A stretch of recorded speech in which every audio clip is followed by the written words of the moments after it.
Мен фонд госимущества суроом бар да. Мынакей многу распред компанияларга жетекчини шайлап атканда вы же с согласия Министерства энергетики назначали? Да. Так же? Да, так же. Ну хорошо, тогда чем это отличается? Түшүндүрүп берсиңиз, чем отличается? Вот энергохолдинг от Министерства энергетики, я что-то не могу понять никак. Ну, на сегодняшний день, получается, энергохолдинг – это частная компания. И? Форма собственности акционерного общества. Было политическое решение о создании этого холдинга, мы, исходя из своего функционала, его создали. А целесообразно это было? Это вопрос политической плоскости. Ну, понятно, ваше мнение. Ну, мындайда, мен дагы урматтуу депутаттар көңүлүңүздү буруп кетким келет да, мынакей Нацэнергохолдингти Министерство энергетикада 72 адам иштеген экен да. Нацэнергохолдингте азыр 31. Ошо 72 адамды 47 адамы Минэкономго берилиптир. Саясатты жүргүзүлүүдө. Что изменилось? Эмне өзгөрдү? Где тут реформа? Я реформу не вижу, я не вижу целесообразности этого. То, что вы говорите, Айбек Рыспекович, по этим функциональным обязанностям, функциональные обязанности эти распределены фондом госимущества. Имуществом, государственным имуществом управляет фонд госимущества. Тогда давайте создадим Министерство энергохолдинг, машиностроительный холдинг, Министерство образования образовательный холдинг кылайганда. Смысл ошондой болуп атпайбы?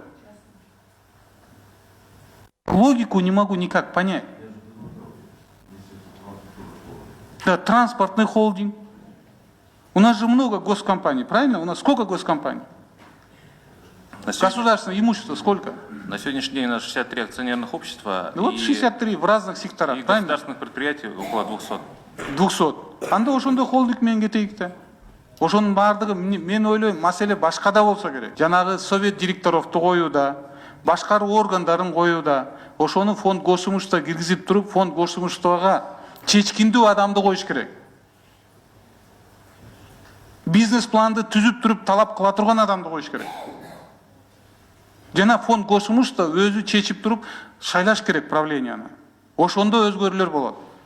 Ошондо өзгөрүүлөр болот. А энергохолдинг это надстройка очередная. Бул биринчиси. Экинчиси, урматтуу депутаттар, өзүңүздөр билесиңер, бизде суу байлыгынан башка байлык жок бизде. Это негизги байлыгыбыз. Негизги байлыгыбыз. Негизги байлыгыбызда бу жерде бир гана экономикалык маселе эмес, бу жерде чоң саясий маселелер бар бизде. Биздин чоң саясий маселелерди жүргүзөт да бунун негизинде. ГЭСтердин курулушунда көрүп атасыңар, көп чоң саясат болуп атат. Суу маселеси азыркы кылымда алдыңкы немеге чыгып атат. А биз Министерство энергетиканы жоюп салдык.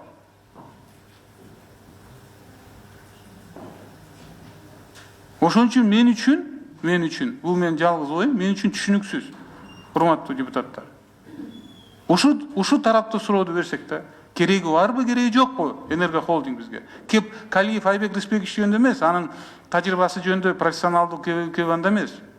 Бул жөн эле бирөө чечти, ушу менин реформам ушундай деп туруп, Нацэнергохолдинг. А кереги барбы, кереги жокпу?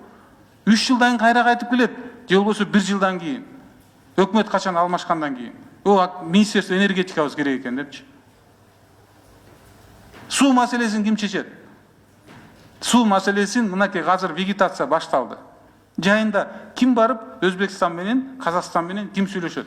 Урматтуу депутаттар, суу маселесичи буну бир күндө барып чечиш мүмкүн эмес. Министерство энергетика бул дайыма күнүгө алып барыш керек бул иштичи. Ошонун аркасында көп сүйлөшүүлөр жүрөт. Бир айлап маселелер чечилет. Мынакей келип калдык, мына. Ким чечерин билет? Министр экономика бар, суу маселеси сүйлөшөт. А экономикамен ким заниматься этет? Реформалар канакей. Министерство экономикага кереги жок, промышленности жүктөп. Министерство экономика бир гана реформаны сунуштап, кайсы тармакта эмнени кылыш керек, иш жасаш керек. Ал сууду караса, промышленности караса, энергетиканы караса, экономикамен ким иштейт? Маселе ушуда жатат.